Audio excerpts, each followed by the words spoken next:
Hello there, I'm Warren Lee. I'm a doctor. I work here in Mosman. I've been a GP here for 20 or so years. And I'm sharing with you my COVID-19 experience.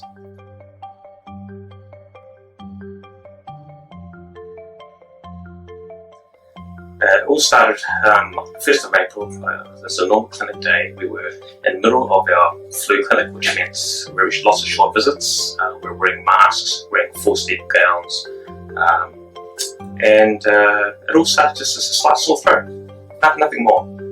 And our health department guidelines have stated that any healthcare worker with respiratory symptoms really have to stop it right then and there. So that's what we did. At 11:30, had a sore throat. Again, this is not good. It didn't feel like anything unusual, just a scratchy throat. So it's a very unusual experience. Going up to the waiting room, told everyone, you've got to go home. And then I closed the door, left the office, went straight to a drive-through clinic, had a swab. And I went home and I closed the door at home, and I stayed in the room for another 29 days, so I never left.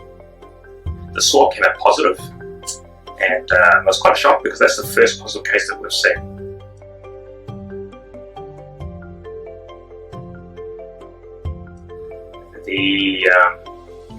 The symptoms really got worse that night. It was a bit of fever, only about 37.5 degrees, nothing too much, but it was a lot of coughing.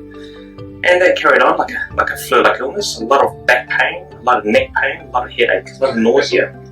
After about 5 days, I started feeling a bit better, and I thought, oh, it's like a flu, but I'm through it.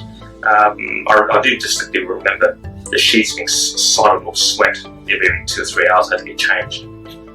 But suddenly, about day 7 onwards, I was quite short of breath. I couldn't really breathe.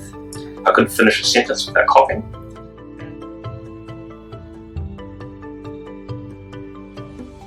I don't have any risk factors. I'm reasonably young, the youngest doctor here. I just turned 50. I race a road bike. I race for the city cycling club, and I raced overseas. I raced in France, and I like to think I'm reasonably fit.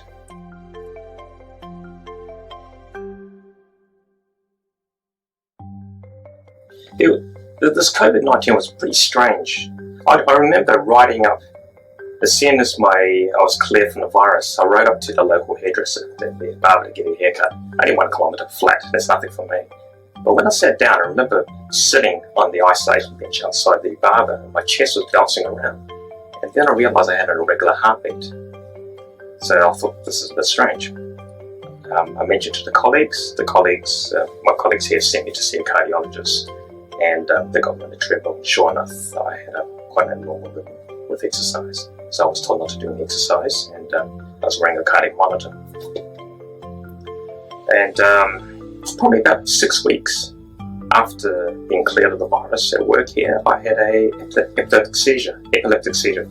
I had a fit, and I don't remember it. And then I was put back in hospital again for another 4 days.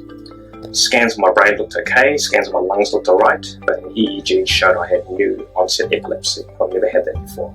So I'm not going to have to ride a bicycle, I'm not allowed to drive a car, I'm on medication now.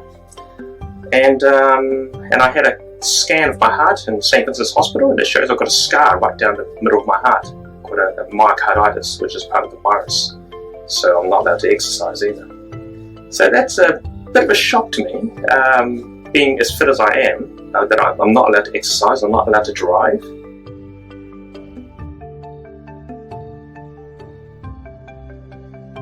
So what we're going through now in July is absolutely no different from where we were in March. So I do urge everyone to be careful. I think social distancing is the only thing we have. Nothing else works. We don't have a medication for this. We don't have an immunisation for this. It's going to be hard, but I think we just have to adjust, because if you get the virus, the chances are you'll probably be fine, you might be okay, but there's every chance you may not be, and it has a massive impact to your lifestyle, and the 1% fatality rate, you don't get to choose who that 1% is. It could be your mother, your father, it could be you. it certainly has hit home for me that I'm really young and fit, and it's shocked the rest of the staff here that why am I the one affected? The answer is no one knows.